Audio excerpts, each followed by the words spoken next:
In August 1914, the British explorer Sir Ernest Shackleton set sail with a crew of 27 men on a vessel named the Endurance. His goal was to achieve a feat no one had ever managed, crossing the entire Antarctic continent on foot, braving temperatures that regularly plunge to -50 degrees Celsius. If we trace this route on the map, you can see the true scale of the plan. They intended to land here at the Weddell Sea, march straight across the South Pole, and finish at the Ross Sea. It was a 2,900-kilometer trek through a frozen wasteland, attempted entirely without GPS, modern polar gear, or any way to radio for help. But before they even reached the shoreline, they hit the Weddell Sea. Because this body of water is heavily enclosed by land, the ice here doesn't just float out to the ocean. It packs together into a massive, dense layer, and the Endurance sailed right into it, eventually becoming completely trapped in the ice. The ice effectively imprisoned the crew. This immobilization was a total severance from the rest of humanity, leaving 28 men locked in a frozen desert with no means of escape. With the ship stuck, the Antarctic winter set in. For months, the men lived in 24-hour total darkness, waiting out the freezing temperatures and hoping the ice would eventually thaw and release them. But the ice was constantly drifting. Millions of tons of frozen seawater slowly ground against the wooden hull of the ship, building up immense physical pressure over time. By October 1915, the hull finally splintered. Freezing water poured into the lower decks faster than the pumps could clear it, forcing the crew to abandon the vessel entirely. Standing on the ice beside their ruined ship, Shackleton abandoned the transcontinental dream. Every decision from this moment forward was focused on a single objective: keeping 28 men alive. They were stranded on a floating, melting piece of the ocean floor, thousands of miles away from the nearest human settlement. The crew pitched tents directly on the frozen ocean, calling it Ocean Camp. To stretch their single month of rations, they strictly limited themselves to a daily biscuit and a little milk, hunting passing seals and penguins to keep starvation at bay. This fragile routine held until the summer months returned. The slight rise in temperature caused the massive ice raft beneath their feet to soften, fracture, and split apart without warning. Forced to evacuate their collapsing camp, the starving men had to harness themselves to 3 wooden lifeboats, dragging a literal ton of weight per boat across jagged, crumbling ice just to reach open water. Passively waiting for the ice to drift toward land was no longer an option.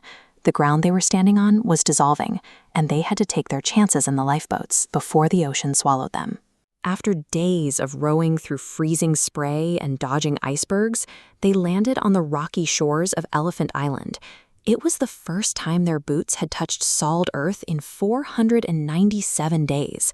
But Elephant Island was completely barren. It sat far outside any commercial shipping routes. There was no shelter, no passing traffic, and waiting there meant a slow, certain death. Looking at the geography, Shackleton made a terrifying calculation. He selected 5 men, took the strongest of the 20-foot rowboats, and set out to cross 1,300 kilometers of open ocean to reach a whaling station on South Georgia Island. That route forced them straight through the Drake Passage. They endured hurricane-force winds and rogue waves over 12 meters high, bailing water out of a tiny wooden shell while essentially lying on top of one another to survive the freezing rain. Hitting a tiny island target after weeks in the world's most violent ocean, using only a sextant and a few hours of sunlight to navigate, required a level of precision that should have been impossible under those conditions. Against all probability, they found South Georgia Island. But a massive coastal storm battered their boat so severely that they were forced to land on the uninhabited western shore, completely isolated from the whaling station. Between the beach and rescue stood a 10,000-foot wall of glaciated, entirely uncharted mountain peaks. The men had no tents, no sleeping bags, and no climbing gear to make the crossing. Shackleton and 2 of his men tied themselves together with a single rope and started walking. They marched for 36 hours straight, literally carving crude stairs into sheer ice walls with a carpenter's adze, knowing that stopping to rest meant freezing to death. The interior of South Georgia was so hostile that no human had ever crossed it on foot. It would take nearly 40 years before a team of fully equipped professional mountaineers managed to repeat the route. When the three men finally stumbled down into the Stromness whaling station, their clothes were in rags and their faces were blackened with soot and frostbite. The station manager couldn't recognize the explorer who vanished into the ice 2 years earlier. Back on Elephant Island, second-in-command Frank Wild had held the rest of the crew together. For 128 days, 22 men survived by huddling beneath overturned lifeboats, eating penguin meat and waiting for a rescue they had no way to confirm was coming.